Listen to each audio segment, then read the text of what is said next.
The Buckeye State Sheriff's Association is providing this podcast as a public service for informational purposes only. The views and opinions expressed by the host or guest of this podcast are their own and may not reflect those of the BSSA, employees of the BSSA, or any of its officials. Any reference to a specific product, entity, opinion, issue, or other such item does not constitute an endorsement or recommendation thereof by the BSSA. If you have any questions about this disclaimer, please contact the Buckeye State Sheriff's Association. When people need something, I think it is just fascinating that they call the sheriff. And that's something right out of the chute, 2013. Some of the calls that I received, and a person says, I didn't know who else to call but the sheriff. So I came here to talk to you. How special is that? Welcome to the Buckeye State Sheriff's Association podcast, where we'll introduce sheriffs and deputies across Ohio. During this conversation, you'll get to know the men and women serving you and hear all about the good work being done in the Buckeye State every day. Now let's join your host, Paulding County Sheriff Jason Landers, and today's special guest. Welcome to the Buckeye State Sheriff's Association podcast. We're here today with Sheriff Jason Landers from Paulding County, the current president of the Buckeye State Sheriff's Association.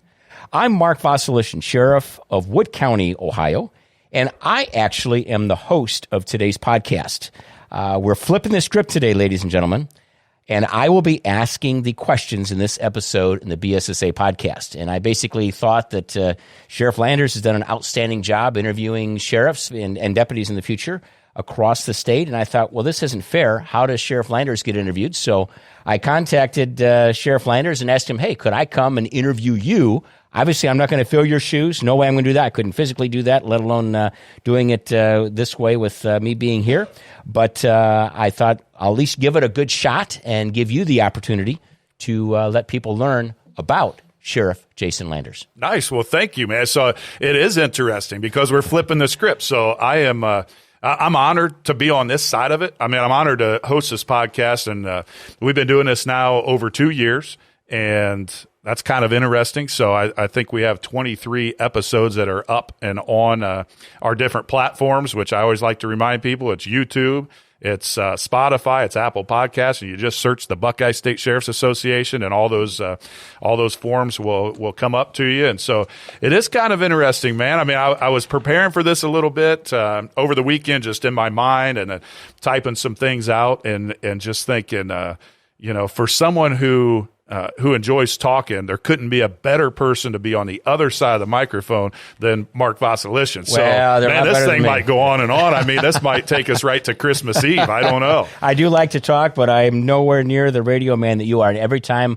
I listen, and I've listened to every one of your podcasts, and I had the pleasure of being one of your guests, and I was very comfortable being on here with you because you're so good and you make everyone feel so relaxed on here. I won't come close, but I'm going to do my best. Yeah. To make you comfortable, which you already will be comfortable because this is your deal. Sure. But hopefully I don't scare any of your listeners away by me messing this up today. So we're going to give it our best shot, and I guess your editor can edit out my voice and the whole thing, just have you talking, and that maybe be all the better. Yeah, I don't know about that, but this has been brought up to me a few times, Mark, across the state, and we'll talk about me going across the state throughout this podcast. But some folks saying, "Hey, listen to that podcast. When is someone ever going to interview you?" And I said, "Man, I don't care. That's not why I'm doing this." But when you did call me last week, I thought, here it is. This is that opportunity that some folks have commented about. And I don't know what you would want to know about me, but you know as well as I know that if there's a microphone in the vicinity, I'll talk into it. So I'm the same way. Yeah, we'll rock and roll it, man. We'll get this thing done. Beautiful. Well, let's start off. I know you know everyone in your county. I just had a wonderful tour of your office and seeing your jail and impressed that you got 100% on your Bureau of Adult Detention inspection. So you're in that club with me. Shout out to the jail staff, man. Yes. Captain Chris Dilling, he's been there a long time, and we know that how difficult it is to get 100% on that state test when you have to meet all those standards. And a lot of people don't understand it. I was sharing with you that the inspector was telling me, and I think maybe I'm a little high, but I think less than 10% of jails in Ohio achieve a 100% standard on that, and it might even be less than that. But how cool is that if it is that low, 2 of them we're sitting in the same room, and how proud we are of our staff. Now, you could physically situate our jail into a couple of your dorms just from a size perspective. But I'm really proud of it. You were here in the middle of an HVAC replacement process for us, so there was a lot of construction going on. As you and I just took a walk through there, it's small, it's clean, it's tidy, it's orderly. We know that the inmates at times can change that process, and we respond to people's behaviors a little bit differently. But when you were there this morning and I was there, it was orderly, it was under control, and as clean as it could be with a construction project going on there. I was very impressed. Very impressed. And again, you're right. My jail is quite a bit larger, and my office is larger, but it's all relative. We're doing the same job, and we have the same standards we have to meet. Whether we have one inmate or 1,000 inmates, it's still the same job, same thing that needs to be done. Absolutely. So tell the listening audience about Jason Landers. Yeah. So I'm born and raised Paulding. Right. Been here my whole life. I left for one short stint when I took off to college for a year. But been here my whole life. I'm a graduate of Paulding High School. Graduated a little over 31 years ago from Paulding High School. And how big was your class? So our class back then was around 180 students, and at that time, I think our population was more. We were over 20,000 people as a county, and our most recent census, we were at about 18,800. So population has dropped in time. Today, I think a graduating class at Paulding is probably a lot closer to 100, maybe 120 or 30 than 180. So it's still small enough. You knew everyone. And, it was, Paulding's a good school. It's the largest school by population in our community. Paulding's our county seat. We'll talk about that a little bit later. But after I graduated, I went to Edison State College, played basketball for a year there, took law enforcement classes as a topic, and we'll talk a little bit more about that as we go down through. But when I came back, I was working construction. I got out of school. I was done playing basketball. I was working some residential construction, and I ultimately ended up in a police academy. And as I bounce around, I eventually met my wife today. So Jamie and I have been married over 24 years. We're approaching our 25th wedding anniversary in 2026, so we're excited about that. We have 2 boys. Javen's birthday's in just a few days, and he'll be 24 years old.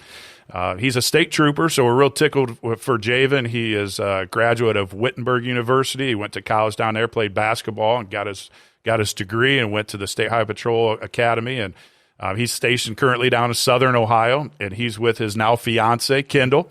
They're high school sweethearts. They both made it through college and into their professional careers. And so Jamie and I are really excited about that they're planning the next part of their life. And for she and I think we're just hoping that they come back home so that they get back closer to us. Our youngest son, Jagger, is 21. He's a senior at the University of Findlay, where he also plays basketball there. And he's a business economics and I lost the other part of his degree. Finance and economics. There it is. You have all these things to remember. He, too, just signed his future. So he accepted a job offer from a commercial HVAC company. And so he's all set for when he graduates next spring. He's going to go right into his career field of choice, something that he found an interest in a couple years ago. Did a couple years of internship there in the summers, and so his goal was that they would offer him an opportunity in their service sales division and in the commercial HVAC world. So he has a bright future ahead of him, and we're tickled for that. So Jamie and I are in some terms in our empty nesting part of our life, where we're enjoying a lot of our time together and just everything that we do, traveling around, whether it's going down south to see Javen and Kendall, or whether it's following Jagger around the college basketball world and just enjoying that time with him. That's where we're at as far as a family goes. So talked about graduating from Paulding. It's interesting for me, Mark, to look back on my time in school. I was that kid that just didn't pay a whole lot of attention in school, right? I mean, I kind of walked that line between being a pain in the teacher's behind, or, maybe using my personality and being the nice guy, the funny guy. And so I don't know, man. It just, if I could have those days back, we talk about that all the time, what would I do different? I would try harder in school. I would apply myself more.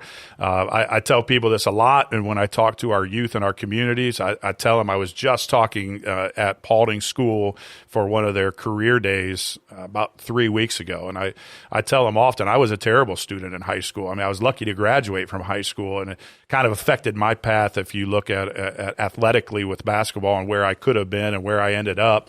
And what I tell kids is, I ask them at times, what are you interested in? What do you want to do when you graduate? They say, I don't know. And I go, perfect. You know what? I was sitting in that seat right there 30 years ago. I sat right there. I had no idea what I wanted to do in my life. And where I was fortunate is I never got in trouble. I was ornery, and I'm not saying I never made it to the principal's office, you know what I'm saying? But I never got in trouble to a way that affected the path that I didn't even realize I was on, right? I didn't know what my calling would be. I didn't know what my future would be. I mean, I really thought I would probably get out of high school and go drive a dump truck and, get a paycheck and hang out in Paulding. I really didn't know.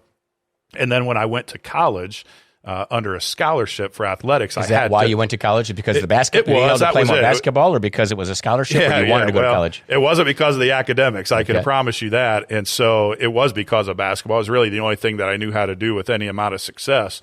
And I had to pick a major. So I literally went through the admissions book of the different majors, and I would read the title, and I would read the description. I would read the mandatory classes, the elective classes, and I flipped to law enforcement. And I'll never forget this, and I've repeated 100 times. And I read those topics, the mandatory classes and the electives, and I thought that's got to be the easiest curriculum, the easiest 2-year degree. It was called law enforcement at the time. In this book. And so I reflected back to our law enforcement at Paulding, and I thought to myself, these are good guys. I mean, I knew them. I knew them all. We're a small town, kind of like Mayberry. You always knew as a kid growing up where the police car was at. You knew who was on duty. And we at that time avoided the police, right? I mean, we didn't do anything to attract ourselves to them. And I just kind of thought, these are good dudes. And I could do that. Like, maybe I'm interested in that. And so I signed up for law enforcement. Probably at the time amazed a lot of people, including my educators, I'm sure, and probably the local law enforcement if they found out I was in that field. But I'll tell you what, I went to my first day of class, and there was kind of, in some terms, no looking back. Like the education about the specific classes for that degree. So I'm talking patrol operations, criminal law, as well as the other things you had to have with the English and those couple things. But the applicable law enforcement related classes changed absolutely everything about my desire to learn. It could be just moving from the community to a different environment. It could have been changing my environment, changing my circle, changing the friends, changing some of those things. But learning about something that was of interest to me, I changed everything about it. As a matter of fact, I was awarded a pin on the basketball team, an ink pin, and the award was for the highest GPA increase from high school to college. Wow, impressive. And so your comment's been said many times, specifically if I would say that to one of my school teachers. I really just kind of bought into it. So, I come back home after that school year, and I was working at the local farm and fleet in Defiance, Ohio, making $5 an hour driving a tow motor. I'll never forget. I mean, I had some money in my pocket. I was able to buy, food for me and my girlfriend at the time and all these kind of things. And at some point I made the decision to not go back to school. And I've said many times, and a lot of people agree with this, it might have not been the best decision, but it turned out to be the best decision. It's amazing how life has different paths. We go down and they work out. And you obviously worked out very, very well for you. Yeah, it was. It's just weird. So I end up working construction for a local family builder, and a connection along the way says, you need to go to the police academy. That was one of your, most enjoyments was when you was learning. A coworker or it was just a friend, really. It was just kind of a friend and a connection to the police department. And so there's this night school, and it's Monday through Thursday, I think 5 o'clock at night to maybe 9 o'clock at night or something like that. And some Saturdays and Sundays, which turned out to be about every Saturday and Sunday for about 9 months. Mm-hmm. So I continued to work construction. I attended the police academy, and lo and behold, as an awful, terrible test taker forever in my life. I take this test, which was 100 questions at the time, and I pass. And I'll never forget getting a phone call from the chief of police at the time. He's retired now, but he calls me and he says, good morning. Hey, we got your test score in. And I said, yeah. He goes, you passed. I said, really? He goes, barely, but you passed. But you passed. That's all that matters. And what do they call the doctor that got number one on this exam, or the bottom one? They call them both doctors as long as they pass. There you go, man. And I tell you what, I couldn't have gotten into my police uniform any faster. It was at the Paulding Police Department. It was 1996. And so this would be I think the end of January 1st of February of 97 is when I took that test. And there I was at the police department. I was very fortunate at the time. Sheriff Dave Harrow was the sheriff in office. He had just started his second term, and he took a chance on me that probably not many people would have taken a chance on, and hired me to work in the jail. And that started an occupation for me that there's been no turning back. So however many years that's been, just shy of 29 years, I've been full-time at the sheriff's office. My only other law enforcement employment was at the Village of Paulding Police Department. And I was just that guy. I worked third shift in the jail. At the time, you could have a dual commission in our county. So I was full time at the jail, and I would get off work at 8 a.m. I would go home, change clothes, put my police department uniform on, and go right back to the police department and work for free, just volunteer, wow. and train until they give me a ticket book. Then I go out and play police officer, and I did that for about 9 months. Until I was hired as a patrol deputy. So in our office, it's a promotion when you go from the jail to the road patrol, and there starts my journey as a deputy sheriff. Again, that was in 1997, and here I am. A couple years later, I meet Jamie. I've talked about our family and our tenure together. It's been remarkable. If you go back 30 years, probably no one would have wrote that script for you. Maybe the man upstairs, if you want to get real deep about it, saw that happening. But no one probably physically in person would have ever guessed that. And so I'm just tickled, man. I'm tickled to be here. One of the most honorable things in my life as a human being, besides being married to Jamie and having two boys, is being the elected sheriff in Paulding, Ohio. It's a great job, isn't it? I just can't imagine doing anything else. There'll be a time when I will need to do something else, and I hope that's on my clock. There you go. Yeah, I'm just tickled, man. Thanks for asking that question. It's amazing the paths that life takes us on, and like you said, looking back, no one could have chosen that path or directed that path, and you've had some great blessings. And I know that having successful children that are out there on, your son almost done with college, the other one has his career with the Highway Patrol. We won't hold that against him. Right. Trust me, I make my comments and get my stabs in every opportunity. Good. Very important to do that. The neat thing is that it's great to see our children succeed and grow up. And I know that when they were younger, you were going all over the place with the different sports, athletics, following them around. And now you still have your son at Findlay, so you can go to some of those games. I assume you go to all those games. Yeah. Once that's done, hopefully you have hobbies. So what hobbies do you have? So that way, when your son graduates college, you're not like, I've got nothing to do right here. So knowing you, I bet you have a lot going on. Yeah, I do. And Jamie and I are both built this way, which makes it great. My wife's a school board member.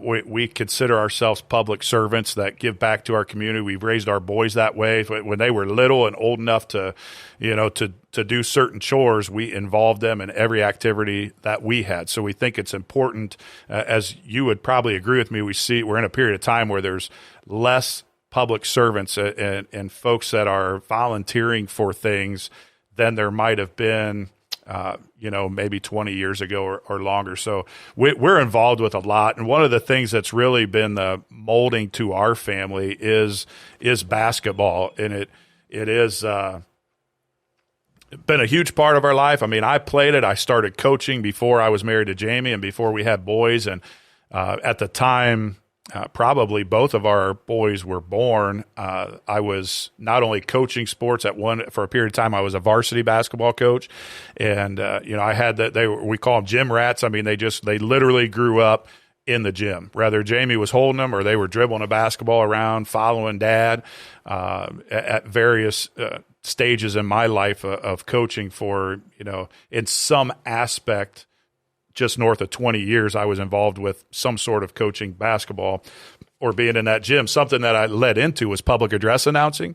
So I went to Paulding High School, but in our county, and I'll talk about this a little bit later, there's two other school systems, Wayne Trace Local School District and the Antwerp Local School District. My wife's a graduate of Antwerp Local Schools.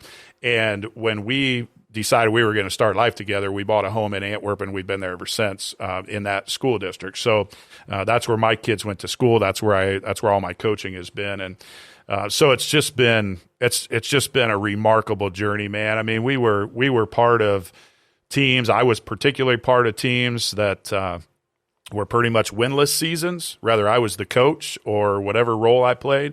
And we've been a part of the only undefeated regular season in Antwerp basketball history when Javen was a senior and Jagger was a sophomore. Nice. We were a part of the Antwerp boys' only appearance at the state basketball tournament, Jagger's senior year. That was recent. That was 2022. And unfortunately or fortunately, depending on what side of it you're on, so when you're involved in basketball specifically and you go to the state basketball tournament, it's in Columbus. It's either at St. John Arena back in the old days or the Schottenstein Center in more recent days. Well, wouldn't you know that the year we make it to state is the first year the tournament moves from Columbus to Dayton. Oh, no. So our game was at University of Dayton, and I tell you, it was a remarkable experience. And I'm of the opinion today, however we go, man, we grew up as a family just dreaming of being on that floor. My boys and I and my wife and our community playing on that floor someday. The time we get to go down there, we're at UD Arena. But I'm telling you, that arena is remarkable, and the experience was remarkable. And we lost in the state semifinals that year, but 3 points to Tri-Village. But what an experience as a family, as a dad and his boys, some of the milestones that they did there. So, public address announcing, I consider myself the voice of the Archers, Antwerp Archers, for a long period of time. I would call games. Do all the sports or just basketball? I would do boys and girls basketball back in the day, football, and a couple opportunities at volleyball. I do all the athletic booster functions, the reverse raffles, everything that included a microphone. If I could be there, I was behind a microphone if I could be. At one point, I transitioned, and ironically enough, we record these podcasts at Paulding County's only locally owned radio station, my 102.7 WMYW. I also today do play-by-play sports broadcasting for a program that's an affiliate of this radio station called MySports.live. So it's an internet-based sports broadcasting system.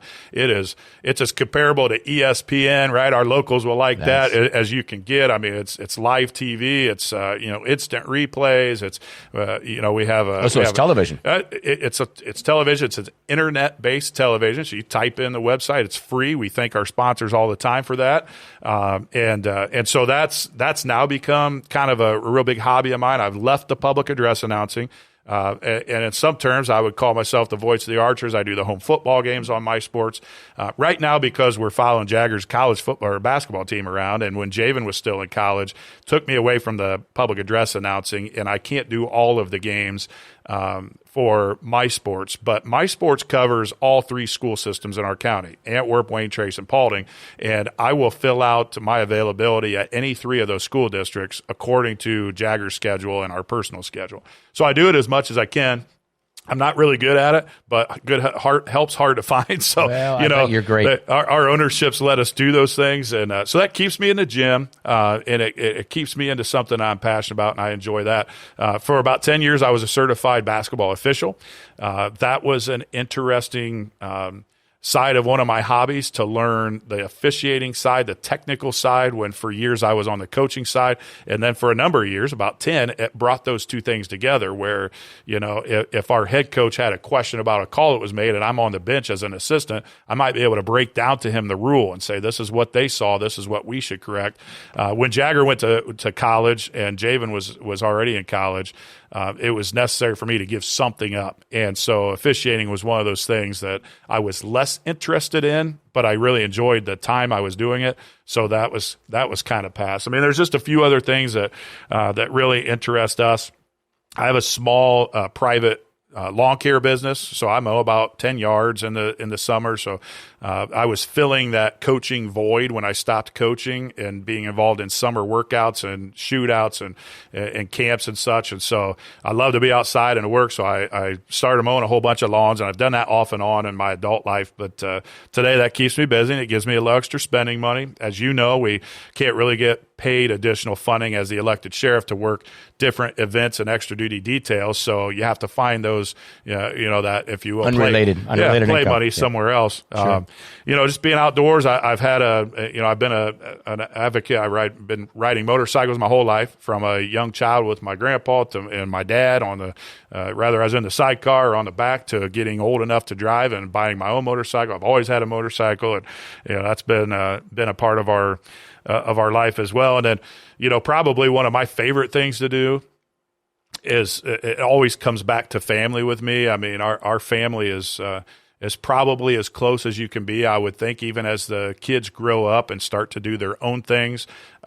Jamie and I want to, we try to do as much for them and with them as we can. And, whether it's, sitting in a shop, having a beer with the kids and listening to music, man, music is one of the best, I don't even know how that comes out right, but just sometimes one of the most enjoyable things in my life. I'm a classic country guy.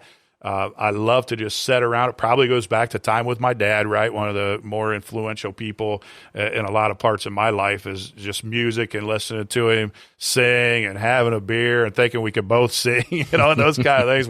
We both thought we sounded good to ourselves, but, just sitting at our house, we enjoy having cookouts and having people over and entertaining and just, listening to music, and podcasts are becoming, popular. So there's a lot of stuff, man, that I just enjoy doing. And, thankfully for me, and it's probably what makes marriage work, Jamie either tolerates it or she likes it as well. So we just stay busy. That's it. We stay busy, and we live with our cell phones. So if the office calls, I literally will stop almost anything I'm doing to answer my phone and serve in my role as the sheriff, whether it's managing the people, making decisions, giving advice, just listening to someone that needs to talk or something that's going on. And that's what we do, man. Just stay busy. Wonderful. So tell us about the community you serve. I had the pleasure of driving through the village of Paulding on my way to your office, and I could see myself walking around that downtown, having a lot of restaurants. I was surprised how many different diners and restaurants you have in downtown for the size of the community. And I would love on a summer day to just walk around, talk to the different business owners, eat lunch on the sidewalk. So tell us about Paulding County. We already talked about your population of around a little under 18,000 people, and how many villages, townships do you have? And so Paulding's a county seat, right? And you mentioned the courthouse, which is the focal point of the community, man. It's and what I talked about is over the centuries, the commissioners investing into keeping that what it is today. I mean, if they would have not, if it weren't for the upkeep, I mean, I don't know what it looked like. It's beautiful. We're very proud of it as a community. It's the focal point of our community. We have a bounce around here, but our economic development couldn't do a better job trying to fill those open storefronts that you talked about. Some that you saw are probably closed. Others are open, but you can't get past the Pastime Cafe in Paulding, which is a local spot to go have a coffee and eggs and lunch and get the gossip, get the scoop, talk to the farmers, figure out how much rain is down there. Our old jail still stands. It was built in 1876 back, however long ago. It still stands. It's privately owned. That Paulding itself, in some terms, we think it's growing. I mean, we just got Taco Bell a few years ago that is something that no one thought would ever happen here. Of course, I go back far enough when we got our first McDonald's, the only McDonald's, but and folks that thought that would never happen. But we also, unfortunately, we lose some industry. At times we've recently had a factory, Spartek Plastics, that shut down, and so you lose. I'm just guessing 100 jobs of employment that you have to find room for. But the village of Antwerp that's the community that I've lived in for quite some time now. The village of Payne, village of Oakwood. There's a couple Oakwoods in Ohio that can confuse people, but Paulding has an Oakwood, Grover Hill, Laddie, a couple other communities that we have. And when I do this podcast, Mark, I like to talk about some things that we have within our community. And we're sitting right beside the Lafarge Corporation, which is, it's a humongous stone quarry. And I think I told you I was recording this podcast one time, and they set off some dynamite over there, and I thought the radio tower was falling on the building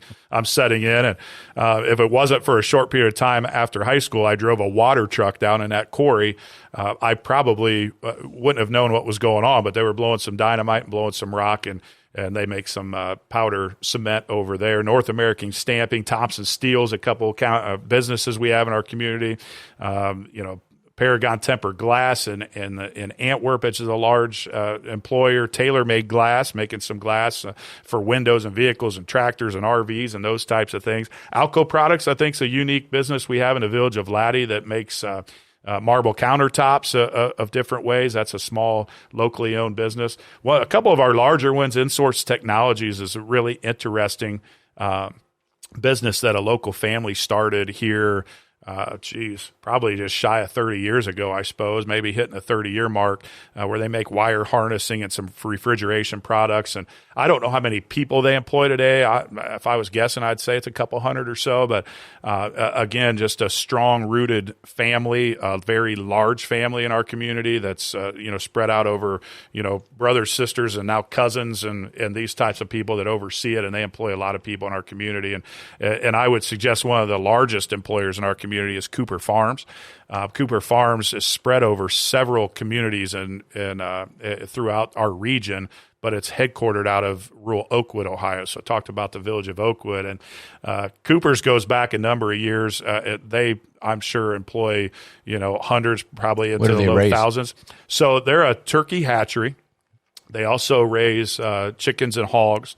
And the initial breeding, the hatcheries are here in Paulding, and then they have farms that are down into Van Wert County, Mercer County, Darke County, and they raise hogs and they raise chickens, and so there's this whole process of how they truck every day you can drive through these communities and see their semis moving their livestock around to different farms. They partner with private farm owners that raise animals for them, and then it ultimately goes to the butcher process and to the meat packing plant. So down in Van Wert County is where Cooper Farms meat processing is at. So if you eat, let's just say turkey, sliced turkey, this side probably of the Mississippi, and you go to a large box store to buy that meat was more than likely raised right here in Northwest Ohio, maybe started in Paulding, and was finished out and put into its package at the processing plant in down in Van Wert County. And the Coopers, they couldn't be better friends to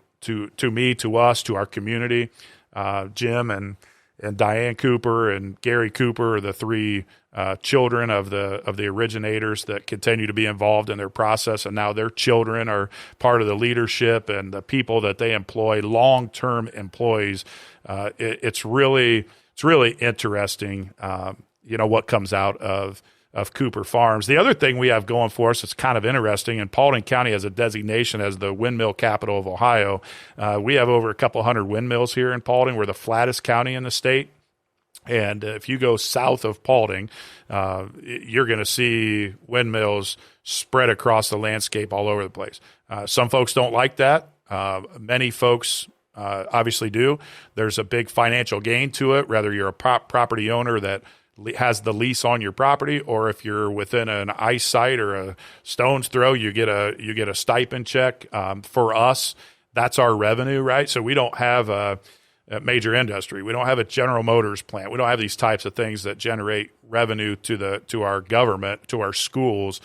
Those windmills is our revenue. So many folks disagree with the math of how those tax dollars are spread about. Out of my control, but I do know that it's very impactful to our community that we have that infrastructure here in Paulding. Absolutely. How many villages do you have in the county, and how many townships do you have, and what's the square miles? Yeah, so we're about 419 square miles. I think there's 12 townships as I go north and south. We're situated as a rectangle right on the Indiana state line. We're directly east of the city of Fort Wayne, Indiana.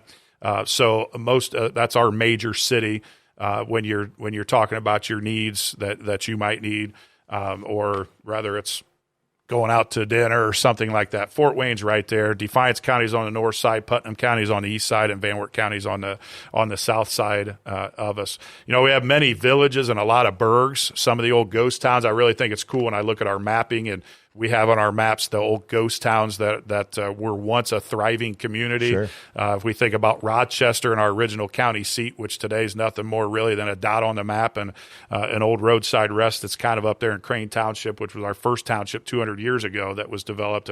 And I'm not as I age, I like history, but I don't know those things other than they just had their celebration and I got to speak at their 200th birthday. So, you know, that people listen to this go, man, that guy's pretty smart. He really did pay attention in school. He just didn't do the homework. But, you know, I talked about our other villages that are in our community and our burgs. We have 2 rivers that go through, the Auglaize River north and south, the Maumee River, it goes east and west. So there's a lot of that recreational And we share activity. that Maumee River. It goes right through Wood County. Yeah, That's our absolutely. boundary. So, you know, a lot of those things throughout our county.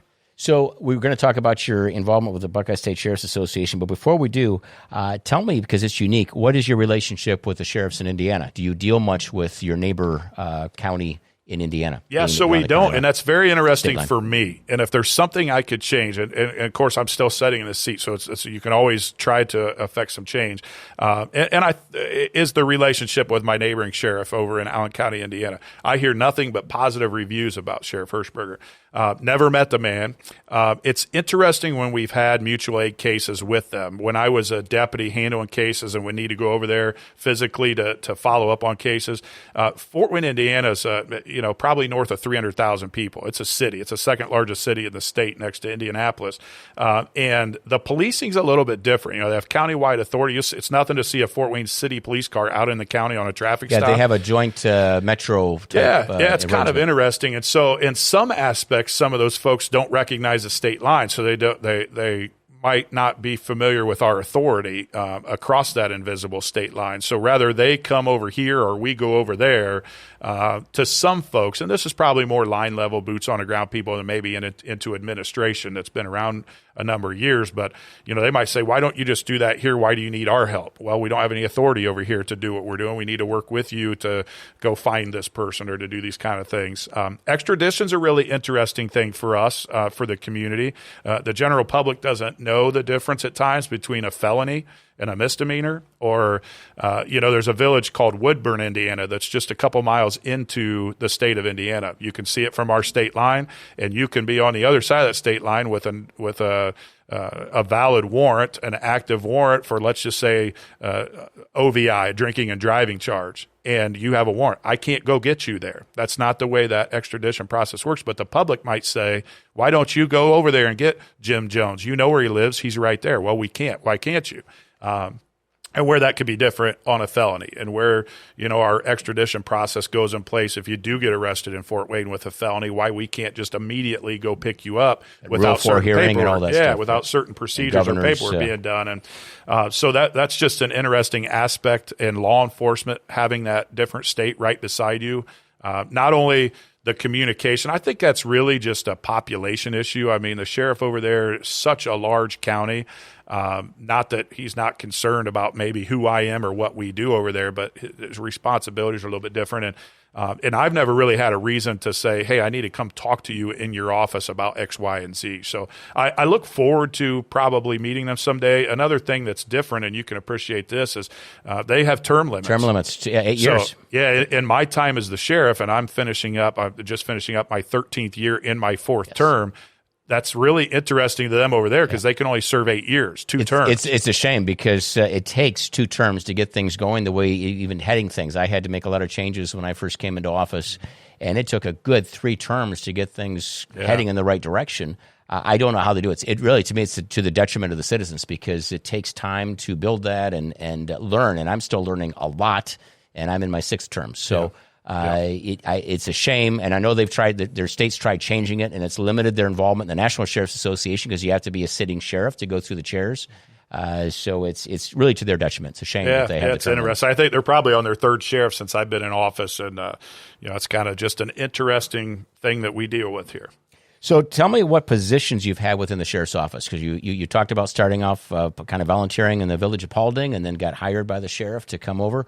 Tell us about, you got road position, you were in the jail, you're on road. What ranks did you hold? So, yeah, as you saw, I mean, we're as comparable to Mayberry as you could be, and I found another one that's even more comparable. We'll talk about that later. But we're pretty small, right? So I started in the jail, was fairly quickly, for all intents and purposes, promoted to a road deputy's position. I served in that capacity for a number of years, just about 10 years before I was promoted to our patrol division supervisor. And in the size of our office at that time, it was the elected sheriff, the chief deputy, and then me in the food chain. So as small as we are, it gave me the opportunity of somewhat of oversight throughout the different divisions that we had in the sheriff's office, which was significantly less people than what we employ today. So that's kind of it. And when I had the desire to try to replace Dave and run for sheriff, that's the position I was in as a second shift supervisor, and that's what you had. So you really had your resume to go off of, which met your work performance, your ability to do the job, the ability to coach and lead people, and then I was elected sheriff. So I went from, at the time it was designated as a captain's position. That's the way the rank structure was at the time, and that was my title. So I kind of went from corrections officer to deputy to captain to sheriff, and that was the progression for me. And I've been in this position now, like I said, for the last 13 years and serving in my fourth term. Beautiful.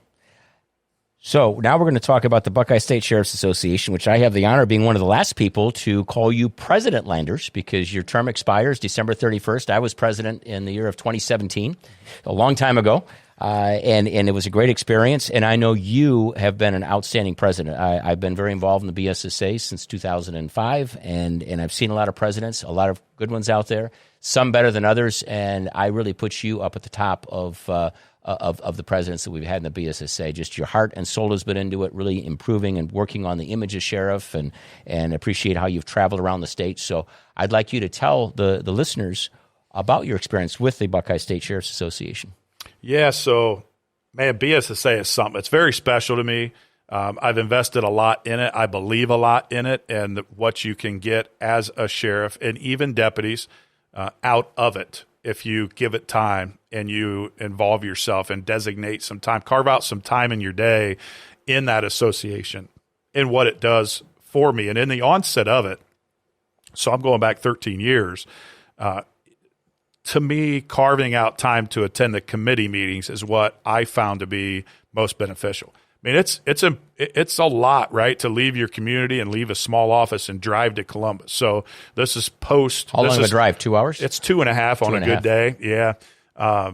This is pre-virtual meeting technology type of things. But what I would say, and what I might say to a constituent that would know that I'm in Columbus, is that gives you the opportunity to take out the middleman and be at the heart of what's happening in our profession. And what I mean with that, and let's just take legislation as something that I think we would agree is very important to our job.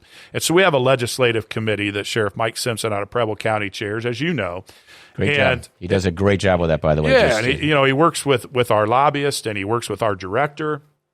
And he has a monthly meeting where they review legislation that's, whether it's being tossed around as an idea, whether it's introduced and has a bill number, wherever it's at in the legislative process out of both chambers. And I find myself as this young guy, and I was young when I was elected, right? And I would sit there and listen to these tenured people like yourself and others talk about this law and think, what role, like we have somewhat of a say in what a senator wants to do. Like, what's this mean? And so as I've grown in that regard, I realize that House representatives and state senators, I think, truly respect sheriff's opinions, elected sheriff's opinions. Not that they don't listen to other folks, but when they're talking about law that affects public safety, when they're talking about laws that create law and order, whatever that might be, and there's a host of things, hundreds of things, they want to know what our opinion is collectively, and in some terms individually. And you start to go, this is pretty special. Like, are you kidding me? I'm 37 years old, and I'm listening to these people give advice or structure or criticism back to the legislature, right? The gals that are wearing suits and dresses and that are working out of the state house. And so that was something that was very intriguing for me. Well, then that leads into other things, other committees. So community corrections, Sheriff Tom Riggenball today, for years it was Sheriff Mike Heldman, retired sheriff out of Hancock County, and his jail administrator that led that committee, and Tom leads it today, which is one of our biggest responsibilities, among a lot of things, is when you have a jail and you're responsible for the inmates that are in your care and understanding. And I think this is just something the community doesn't really understand, Mark, is we are responsible for taking care of their safety, their needs, their health, all of these things. And so it's extremely important. And there's a committee meeting monthly that's probably one of the largest, if not the largest, attended committee meeting where they talk about the ongoing issues, whether it's legislation, whether it's operational, whether it comes from the Ohio Department of Corrections when we talk about jail inspections, whether it's mental health with Ohio mental health folks, whatever it is. And I'm thinking, I have to be involved with this because, and I wasn't even really get into this story, but we had a jail. The jail closed. We had a temporary holding facility. We reopened this as a full service jail in 2017. And I'm like, I've got to be involved with this. I don't know everything about a jail. And so there's those committee meetings.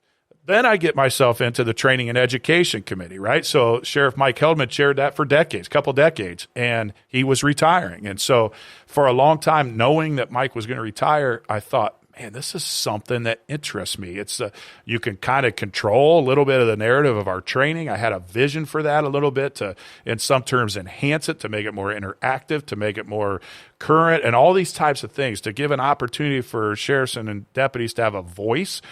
So we implement the working lunches, and we implement the microphones that we've implemented this year to have roundtable discussion for someone to just ask a question and let Richard Jones give an answer, or, so on and so forth. So, then there's just these committees. So there's a lot of committee meetings. Then, I took on the role as the committee chairman of the DARE and School Resource Officer Committee.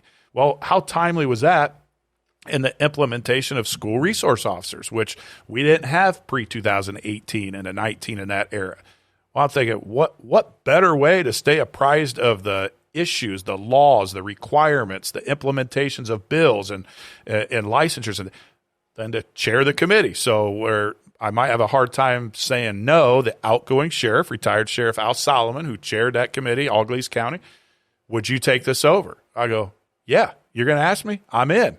And so I start chairing that. Now, that's something I want to scale back from. I want to scale back from that a little bit as we move forward into 26. But the training and education is something that I still feel like we can build on and expand on those types of things. But, so then it's watching the leadership, right? So we have a big board. We have a lot of members on our board with district directors, deputy directors, and what we call our executive board, and getting into the chairs, if you will, of that executive board. And then as I build time as the sheriff and I watch the people like you before me and I go, I want to be there. I want to be in that position. How do I get there? How does it work? What do I have to do? And so when we talk about positions held, I've held them all. I've held the district director job, which you represent the 22 counties in your specific district. We have 4 as an association. And it's always funny when I talk to sheriffs who know these things, but, we're talking to the folks that might be listening to this thing across the country that have no idea what we do. And, then I went into that executive secretary role, then to treasurer, third vice, second vice, first vice president, and then ultimately this year achieving the gavel, if you will, as the president of the association.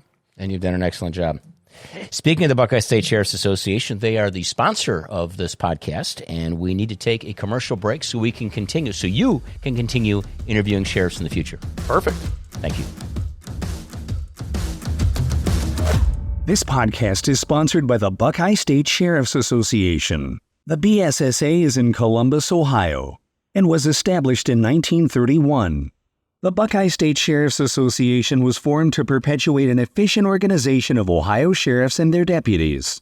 BSSA provides an exchange of information pertaining to the duties, methods, and official practice of its members. The association also exerts such influence as may be necessary to bring about and preserve legislation in harmony with the needs of enforcement officials and the safety of the public. The BSSA supports the efforts of this podcast to promote Ohio sheriffs and deputies and their mission to serve and protect the citizens of Ohio. Welcome back, everyone. We're with Sheriff Jason Landers, the Sheriff of Paulding County and current president of the Buckeye State Sheriff's Association. I am Mark Wasylyshyn, Sheriff of Wood County, Ohio, trying to fill the shoes as the interviewer of this podcast. And at this time, we've been talking about the Buckeye State Sheriff's Association and Sheriff Landers, President Landers' involvement with that. And tell us about your tour around the state of Ohio that you did in 2025. Yeah, so when I was watching the people before me and what they did as the president, and some of the things that you can do as the president, and suggesting some change, I had some notes on some things, and we were able to knock some of those things off early. But I had a vision to tour around the state of Ohio and try to visit every sheriff. So there's 88 counties. So I say at times the 87 others within their respective counties in some fashion. And so my vision was I was going to see every sheriff at their office. And if they wanted to show me around, I would take a tour. And if not, I'd say hello and I'd leave and get out of their way. And I had zero agenda. My only agenda was to try to see the sheriffs in their respective offices. Well, I learned pretty quickly that if I was going to achieve that goal, I was going to have to change the way I did some of those things. And so what I mean by that is I might not have met you at your office. I might have met you at a coffee shop. I might have met you for lunch, supper. I met a sheriff on a Sunday with his wife. I had my wife with me, and we met on a Sunday. And we met at a restaurant. We had lunch, and then we went to his office. He said, let's go to my office. There's nothing going on, but let's go see my office. Fine, we'll do that. We found out that at times I needed to meet sheriffs in groups. So there's times I would have met 2, 3, 4 sheriffs at one spot, had supper, talked with them, and that was kind of the opportunity I had to meet those sheriffs. But I drove in every county in the state. Some multiple times going through. Some of my visits were things such as district meetings. Each district has monthly meetings, and I would go to one, for example, was the Williams County Sheriff's Office, Sheriff Cohart. It was a district meeting at an off-site, one of his communities up there, one of his villages. I've been in his office, but that was my county meeting with him. Unfortunately, a couple county meetings talk about was funerals. And those were unfortunate situations. But one sheriff, for example, said, I understand what you're doing, what you're trying to accomplish, and you being here today with me meant so much to me. Please mark this down as that stop in my community. And so getting creative was necessary to do that. But a couple of things I like to talk about. I made a couple notes on this one. Is something I did, and I'm not done with this project yet, is I kept an activity log. Beautiful. From the 1st of January. I was hoping you had. Today. Yes, that's great. So I kept an activity log, and I counted the bullet points today. And I don't know if this is a lot or not, but I don't know that anyone's ever really tracked their involvement. So I tracked everything that I was affiliated or representing the Buckeye State Sheriff's Association on or for, and I have 159 entries, and in multiple entries, there's more than one thing that's in that bullet point. So I'm pretty tickled by that. Now, that's impressive. I created a lot of that myself, things that you're not required to do. And in some terms, a lot of what's on there, you're not required to do. And I didn't do it to fluff my own pillow. I didn't do it for any acknowledgement. I did it because I had an idea early, and I'm like, I need to track the counties. So I printed a state of Ohio map, and I dated every stop in the county. If I stopped there and it was January 29th, I wrote 129.25. And then I got to the point where I said, well, this is too hard to read around, so I'm going to highlight them when I go to them so I can see this on a map. And then I would say, oh, I've got everything north of I-70 done. Now I have to concentrate here. So I just come up with this own style. But early I said, I'm going to write this down in just a bullet point fashion. And then I got to the point, I'd tell my secretary, I'm going to do something with this. Like, I'm going to do something. You need to write a book. This. I don't know about a book, but there's something less work than a book that's going to happen first with it, I think, and we're still trying to finalize this. And we recognize it's not going to be done by the end of the year. But it's something at the end of the day that I want to give back to the sheriffs in some aspect. And I think I have an idea for that that's going to be, it's going to be affordable to accomplish and to be able to give that back. Now, There's 88 sheriffs. 80 of them might throw it away, and 7 others might read it. I don't know. That's fine. But I just thought it'd kind of be interesting. We're all going to read it because we don't know what you have to say about it. So we all want to read it. What did he say when he came to the county? Yeah. So anyway, it's kind of interesting, and I think that's kind of cool. Another thing, Lee, that I knew going into it is we had over 30 new sheriffs, and I thought, what a better way to meet them and to answer any question they might have. So you know what it's like to come into that role, and several sheriffs came from outside of the sheriff's office, meaning they didn't grow up their profession in the sheriff's office and take it over and understand it. Many come from the outside, so they had no idea what a minimum standard was in a jail. So I thought this might give an opportunity for someone to ask a question to me, to say, hey, you know what, I have a question. What do you do when this happens? And so that was something else I thought was interesting. But here's some notable things, again, that I'm just going to quickly talk about, I think. Not that I can talk quick on anything, but we both have places to be. That was just throughout my stop. And again, just something I said. So I remember the first stop was the 1st of January, not January 1st, but the first part of January. And I was on my way to Columbus, and I didn't have to be there by a certain time. And I stopped in St. Mary's, Ohio, it's an hour from here, to grab some lunch. And as I'm sitting there, I thought, I wonder what Sheriff Mike Voorhees is doing at the Auglaize County Sheriff's Office in Wapakoneta. So I'm eating my lunch, and I thought, if I'm going to accomplish this, I have to start now. It's like January 6th, 7th, somewhere in there. So I text Mike, or I called him maybe. I think I called him, and I said, hey, are you at the office? Yeah. What are you doing? Well, this. What's up? I said, I'm in St. Mary's. You got time if I stop by? Yeah, what do you need? I said, nothing. I just want to stop by, say hi. Led me on a tour, introduced me to everyone, walked me around, made me feel like a king, right? He had a jail renovation project going on, took me back through the renovation, explained. I could see he was very proud to show me what they had. And I was very interested in what he was showing me and what he had. So right then, really, it became an addiction immediately. I'm like, this is going to be awesome. I'm going to be able to see. I had technology, training, people, divisions, assignments, unique things, and this is going to be awesome. There was no looking back, right? So it just became some planned, some unplanned. Hey, what are you doing? Can I stop by? It just take a few minutes. Every time I got around the sheriffs, I would say, hey, I'm going to be calling you. I'm going to be stopping by. Made it out to the National Sheriff's Association Midwinter Conference in D.C., which you were there as well, representing the sheriffs. I noted a couple of things. The Executive Summit at Hocking Hills, touring the new jails across Ohio, being there for some grand openings was really neat. Played basketball on a basketball fundraiser marked down in Adams County. Now, I don't know if you ever heard about this, but longtime retired Sheriff Kimmy Rogers, who we both know, started a basketball fundraiser for their local MRDD folks down there, where the sheriff's office and I'll say law enforcement of Adams County would play in this fundraiser versus their team. And raise just a ridiculous amounts of money to be able to give back to those folks. And it's been a long run. I don't know how many years they've been doing it, but they had a new sheriff coming in this year. Kenny Dick is the sheriff down there, and he calls me and he says, hey, I need you to play in this. I don't care what you do. I said, man, I'm done playing basketball, sheriff. And he goes, no, I just need you to be there. We'll have you a shirt, go out on the floor, walk up and down if you want, but these people will love it. This will be awesome. So I worked it into my day and was able to partake in that. And retired Sheriff Rogers coached the other team of the Eagles. I think their name was the Eagles.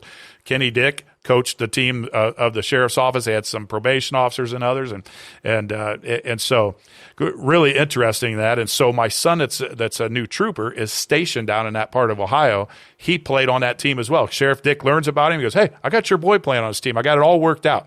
So that was really cool to be a part of that. Attended what I call the famous fish and shrimp fry in Preble County, Ohio. So I don't know if you've ever been down there, but Sheriff Simpson has a district meeting annually at their local, I think it was American Legion.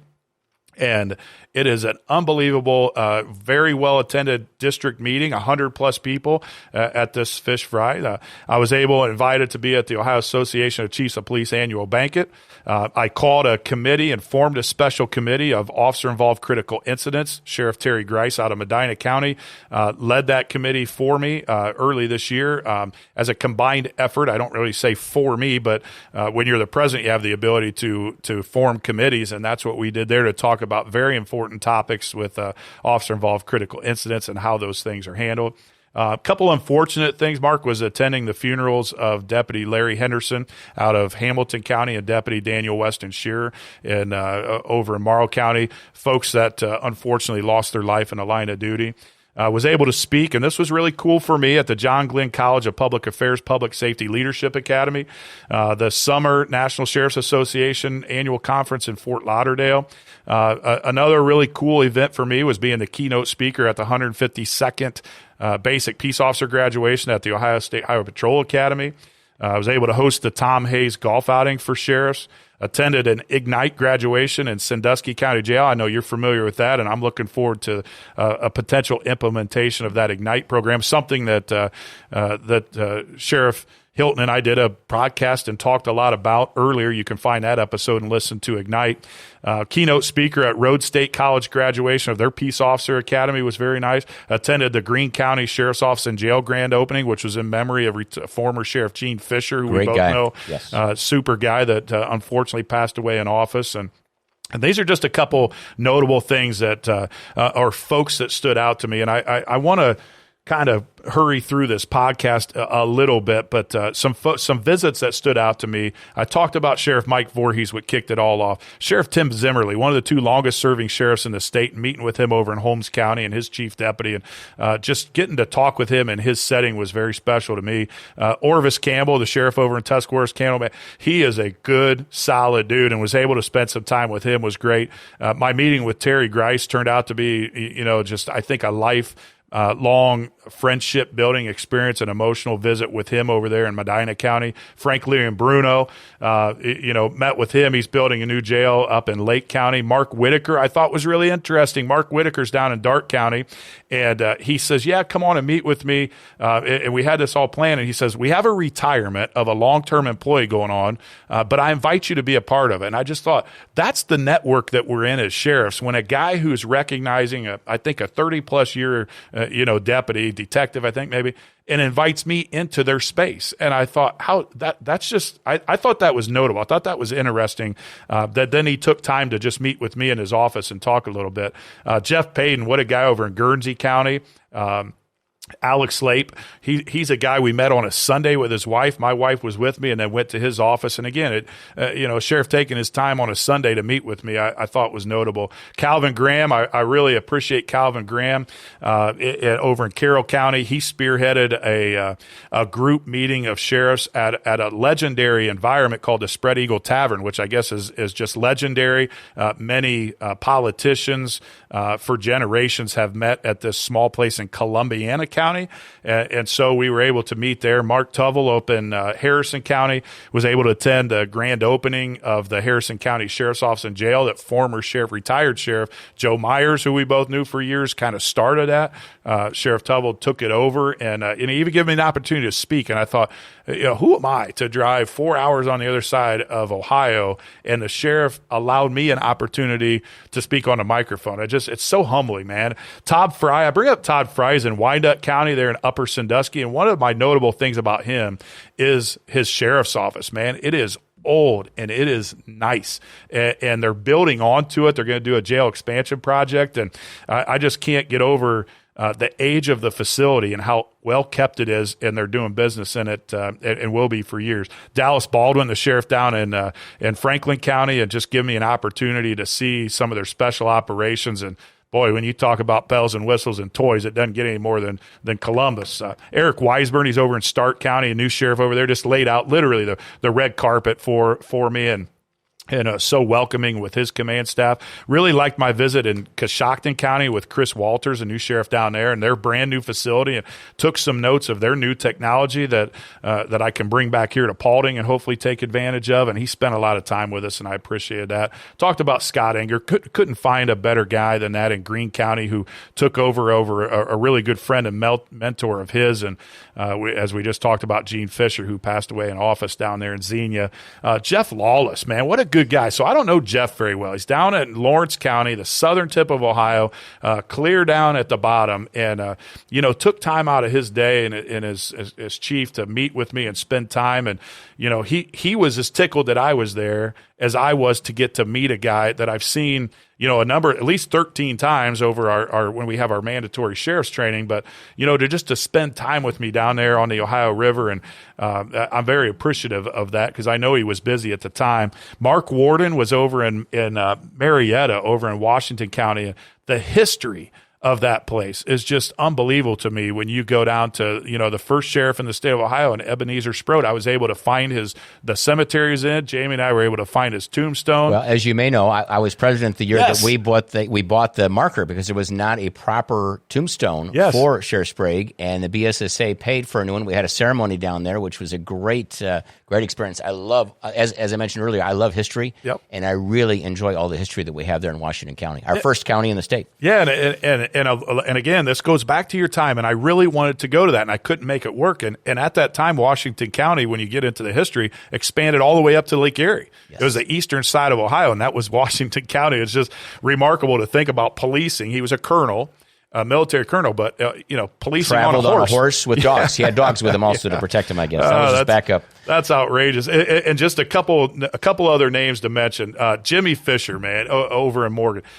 This town, this was one of my favorite stops. And McConnellsville, I think it is. You're driving down a hill in this extremely rural community, and you're thinking, is this going to stop? I'm going down this hill, and I know I'm close. The GPS is telling me I'm, a mile or two away, and I think this thing's down in a hole or something. And I'm not kidding you, Mark. I pull down and level out in this town. I go, well, there's the town, and it's Mayberry, man. It is awesome. Like, I can't stop talking about my visit there at the sheriff's office. Still in the old-fashioned sheriff's office, it looks, the old house style. It was a sheriff and his deputy working.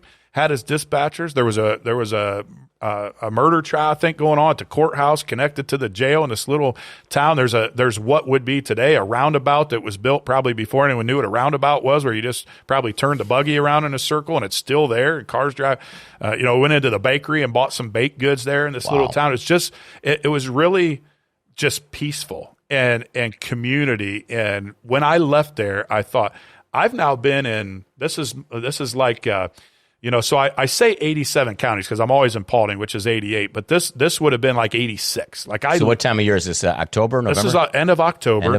End of October. I left there, and maybe about 85. I left there, went to Perry County, and met with Sheriff Barker, the other longest serving sheriff in the state. And so he invites me in, and it's one of his guys. Been connected to his office forever. 82nd birthday. I'm there at a birthday party. There we are. We're part of the birthday party of this guy. And sheriff took me a tour of the old jail, took me a tour of the courthouse recently remodeled. And I'm going, who gives me this time? Like, I'm just stopping to say hello. And it's just remarkable. And I ended down with Lanny North, Sheriff North down in Hocking County was my last sheriff's office stop.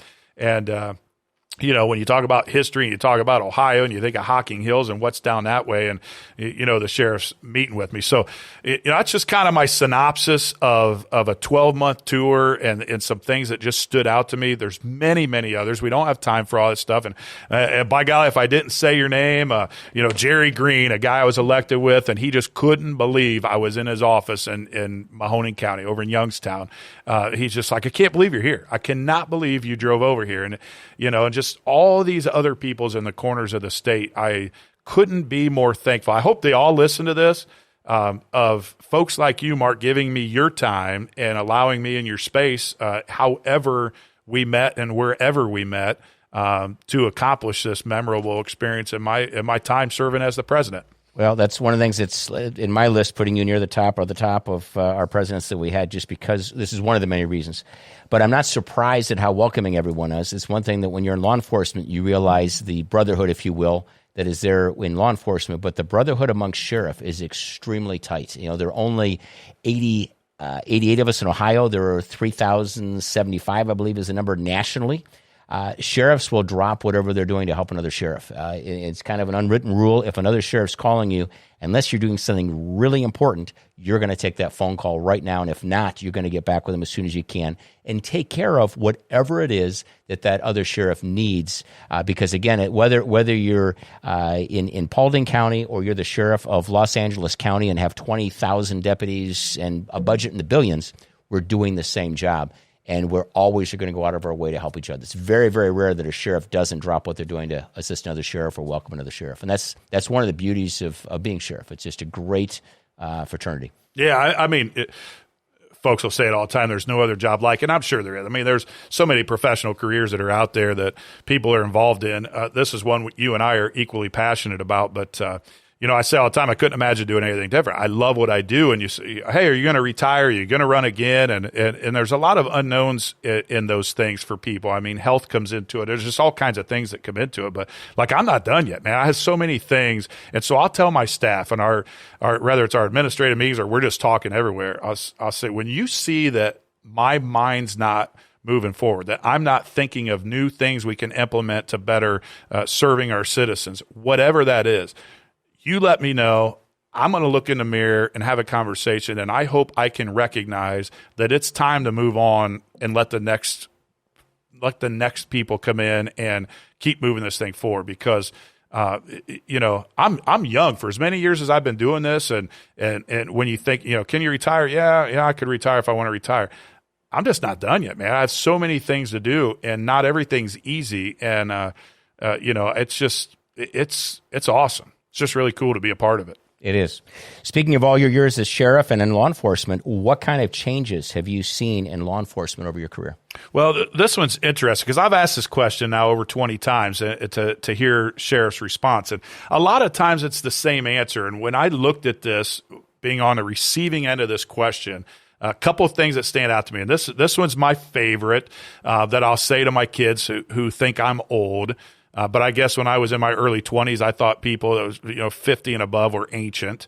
That I started before the internet, and what I mean by that is, I mean the internet was obviously there and in the background. We didn't have it. We just were transitioning to computers to do our reports in a in a DOS program or in this black screen with yellow, I think white or yellow font, and it was all the same. And so you're typing this way.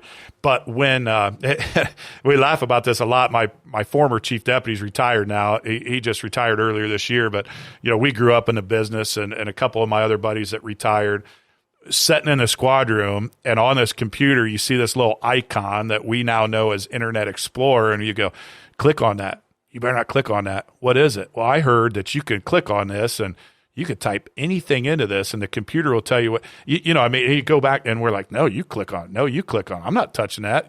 Dave will have your hide, man. Don't click on that thing.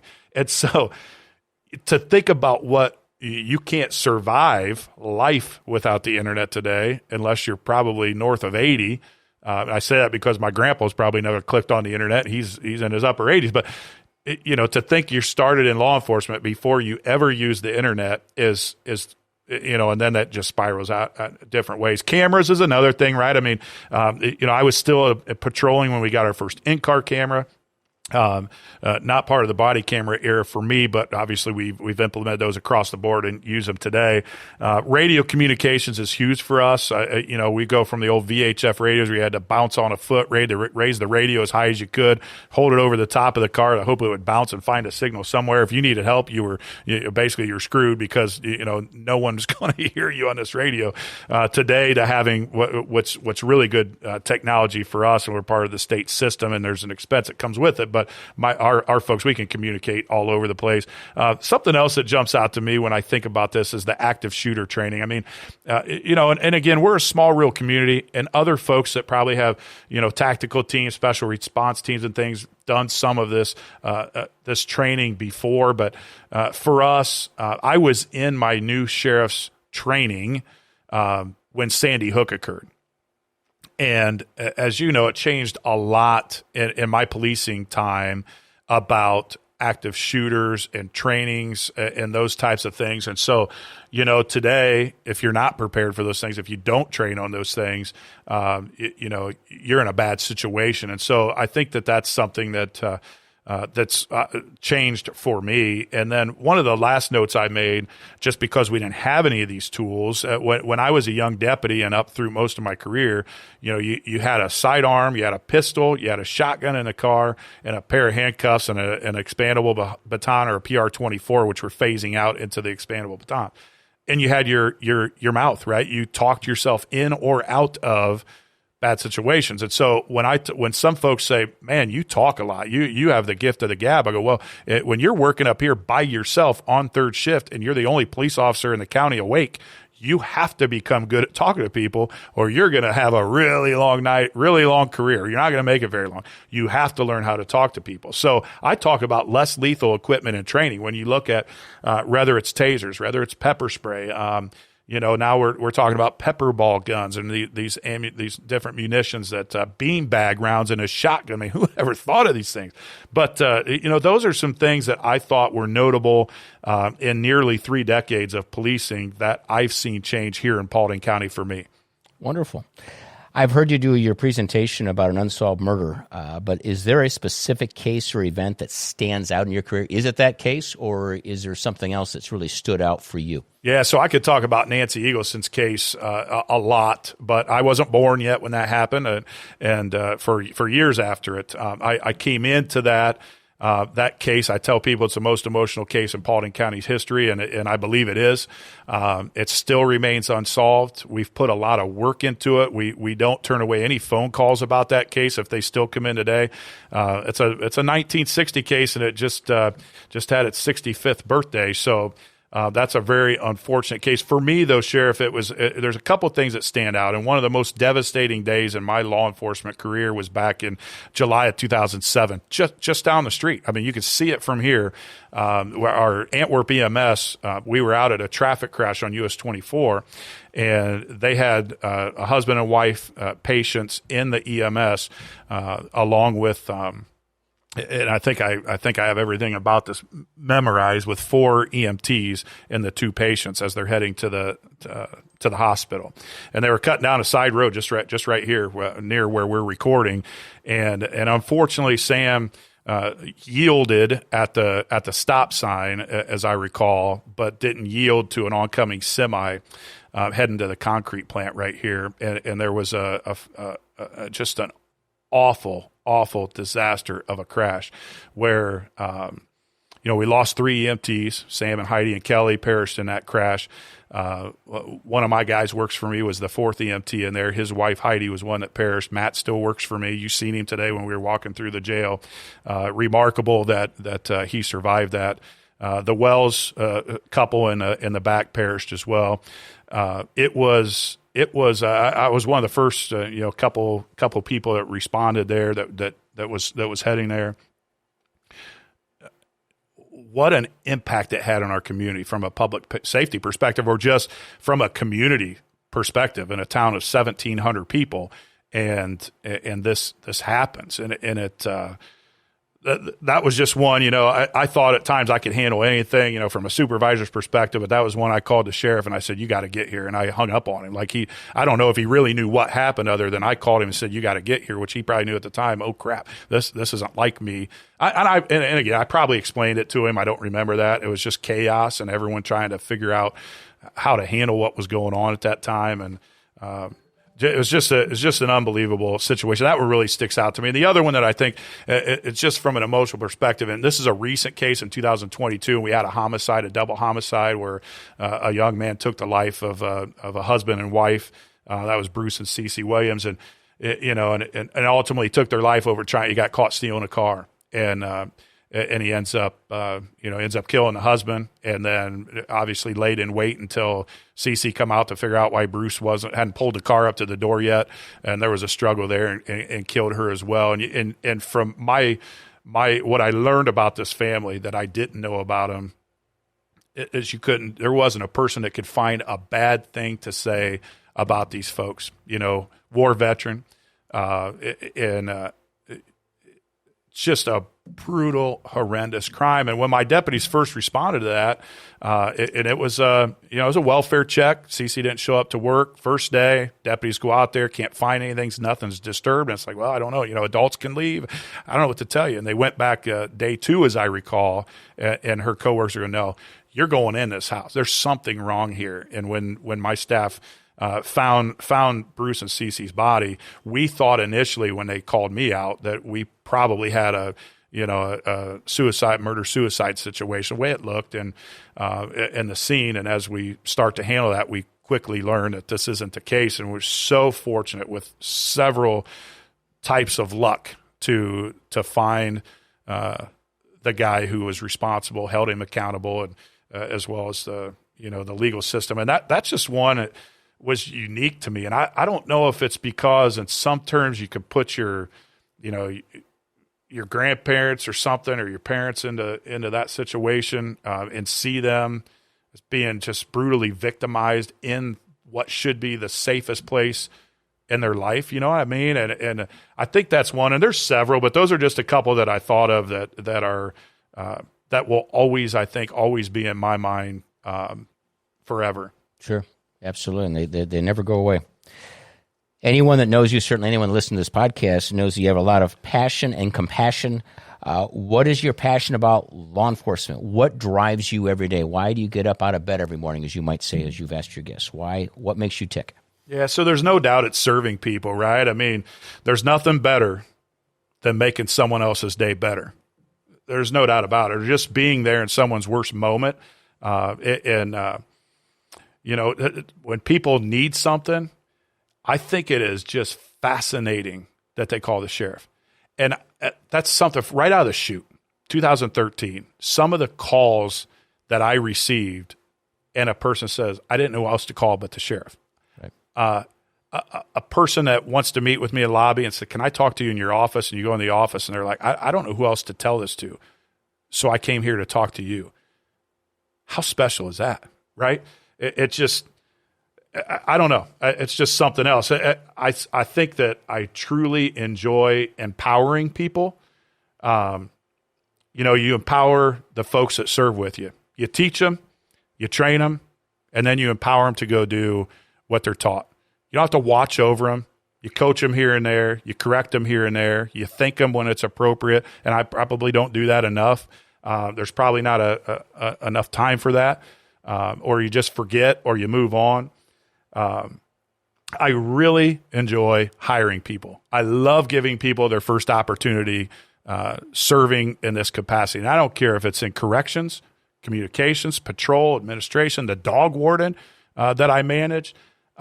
Giving someone an opportunity to do this job is amazing. And a lot of times you don't know if they're going to succeed. They don't know if they're going to succeed. They don't know if they're built for the profession. But to take a chance on them, like someone took on me, like Dave Harrow took on Jason Landers in 1997, a kid that shouldn't have been given an opportunity based off of,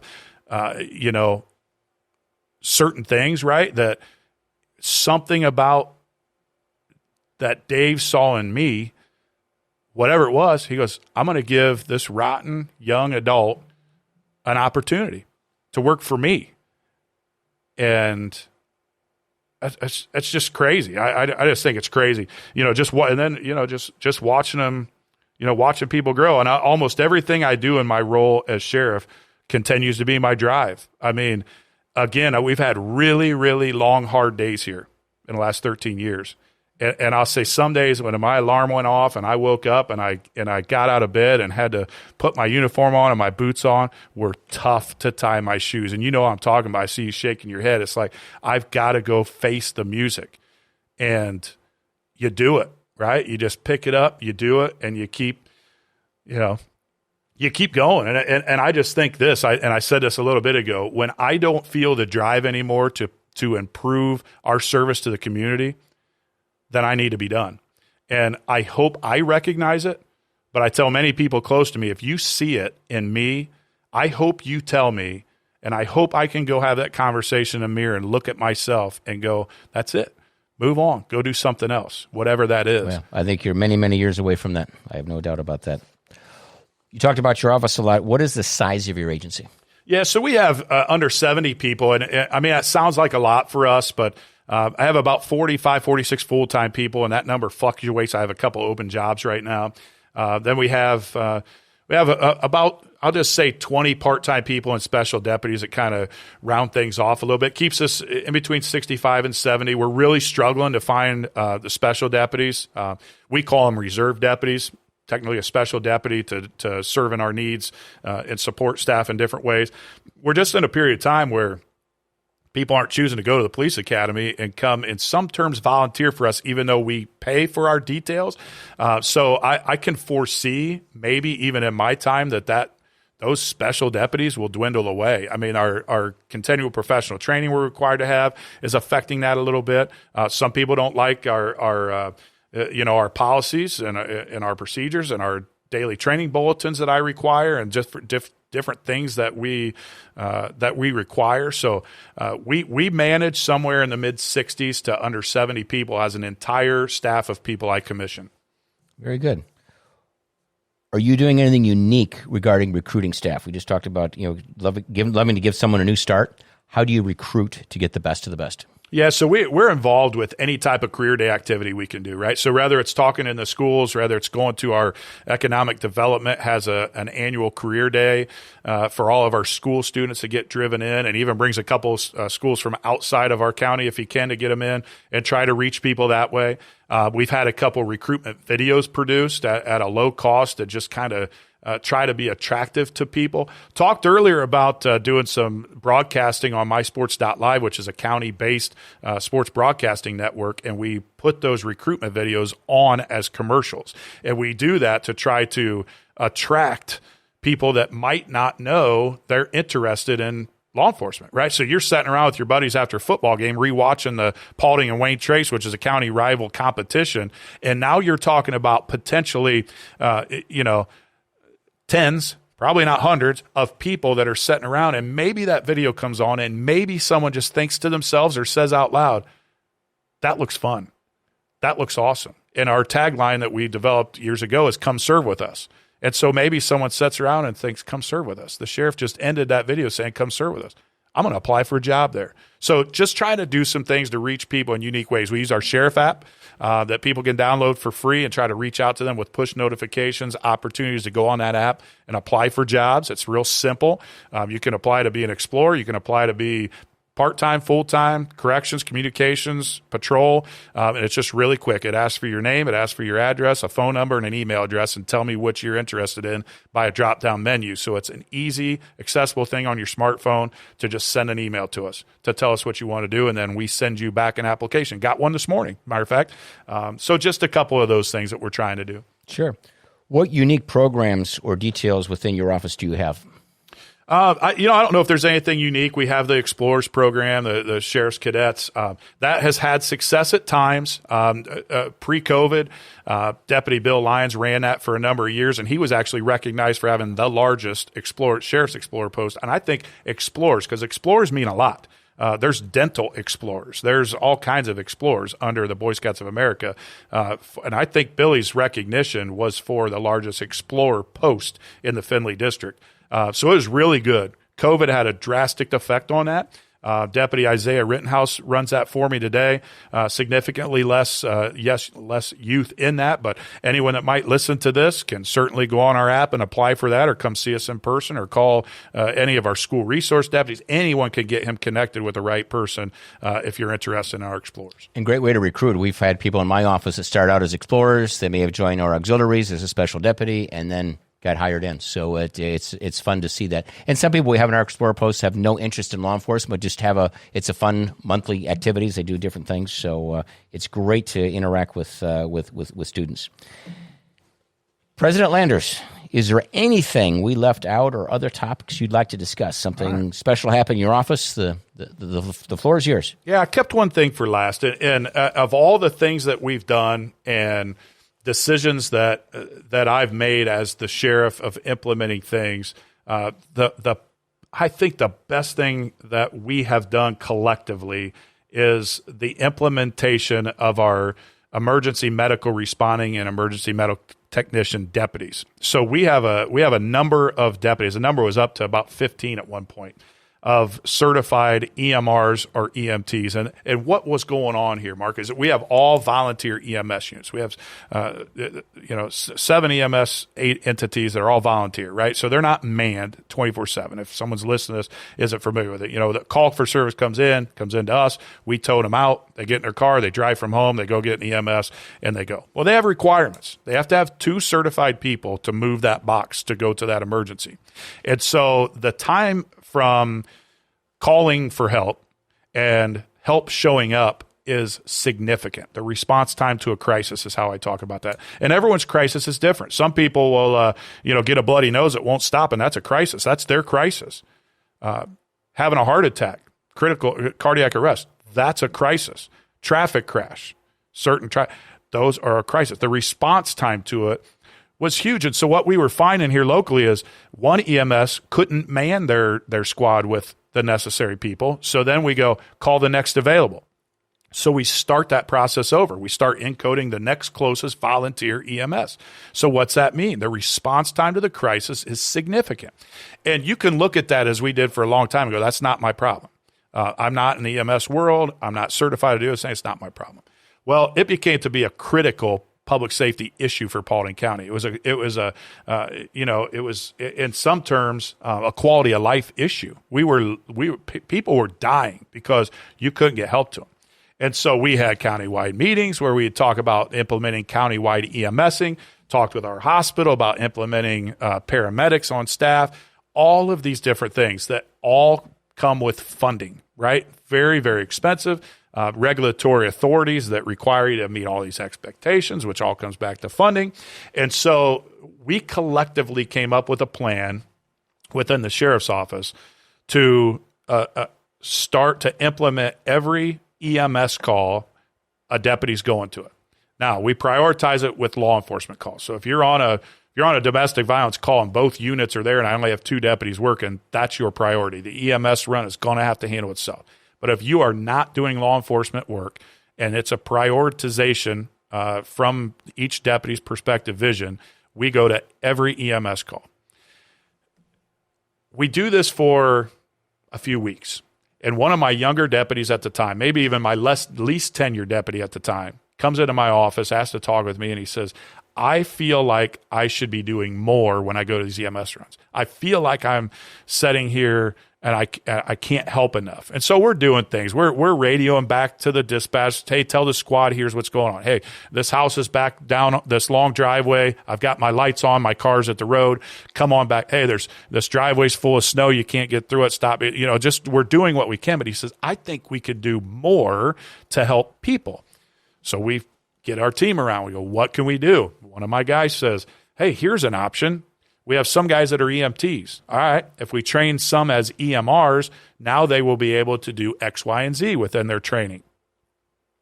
So we get with our hospital. We get with a manufacturer. R&B Fabrications is in our community. They make first responder equipment. They make fire equipment. They make bags and satchels custom made to what you need. They make body bags. Everyone needs those in every county across Ohio, right? All these things go on. So we went to them. Hey, we need a bag. Bag's going to carry these. This is what we're going to do. And so we send and pay for people to go to training.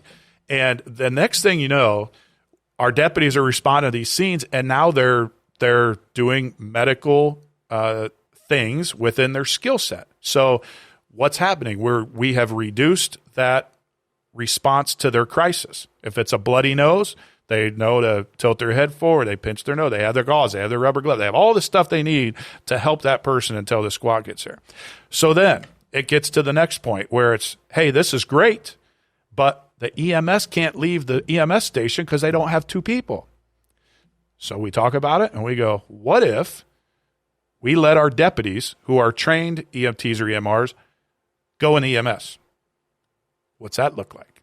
So we paint this picture. And today, we've been doing this now for a while, as long as the squad can drive, as long as it's got 1 person and it can go, and we have the personnel available, it's all communication right over the radio. Do you have an EMR and EMT? Yes, we do. Squad's rolling with 1. We're meeting them with 2. We do what we have to do with the patient, load them up. Then our staff is not necessarily getting in the back of the squad working on the people, but we drive it. So we drive the squad. Now we're moving to the hospital, and another car, me or whoever else, goes to the hospital, picks up our deputy, takes them back to their car. So now we are not only leaving on the call, dispatching on the call, we can drive a little bit quicker, a little bit faster in our cars than an EMS can. Now we're providing this service if you're trained in a skill set. And then we don't have to wait for number 2 to show up because the deputy can jump in and drive the squad and keep going. I'm telling you, Sheriff, it has been remarkable. We stat all this stuff. We can tell how many times we've done it. And it is one of the, if not the best, operational decision that we've made when you talk about serving your public and filling a need that is still a problem, right, with finding people that want to serve as EMTs or EMRs and work on our volunteer emergency squad. So, man, it's been my staff loves it. I mean, there's probably a couple that don't. I didn't force anyone to do it, and we never will. If you want that training, we'll send you. We'll find it. We'll pay for you to go. The staff and the implementation of this, dude, didn't ask for a cent, didn't ask for $1. They didn't go, I'll go get that training if you pay me to do it. Not one time. In our last contract, I brought that to them. I said, you deserve this. You are doing something that's outside of the general scope of what we're required to do. You should be, in some terms, compensated. So they get a stipend. And it's really about enough to say thank you. But that's just the one. That's one thing I wanted to keep for the end to close on, because it changes lives. It saves lives. And we've watched it. And we're just really, really proud of everyone who does it. Well, it's a sign that really shows with sheriffs. That's what we're about. Is we have a problem, we're going to figure out how to fix it. Because you very easily could have said, hey, not my problem. This has nothing to do with preserving the peace, nothing to do with under Section 31107 of the ORC, my duties. Doesn't say I need to provide EMTs or help with these types of things. But us sheriffs, we have a problem in our community. We're going to do what we can to get it resolved. And this is just a great example of that. I want to say that you made this very easy for me to do this interview. I didn't have to draw answers out of you. Sheriff Landers, I would like to thank you for being part of today's episode. We would like to thank the Buckeye State Sheriff's Association for their sponsorship. For Sheriff Jason Landers, I'm Mark Wasylyshyn. Sheriff Landers will be right back here next month featuring another Ohio sheriff or deputy on the Buckeye State Sheriff's Association's podcast. Thank you. Hi, my name is Bob Cornwell, and I'm the Executive Director of the Buckeye State Sheriff's Association, located in Columbus, Ohio. Thank you for listening to this podcast today. It was brought to you by the Buckeye State Sheriff's Association. With this podcast, we are striving to introduce you to sheriffs and deputies from around the state of Ohio and recognize their great work they do every day for the citizens of Ohio. For more information about our organization, Google Buckeye State Sheriff. Thank you.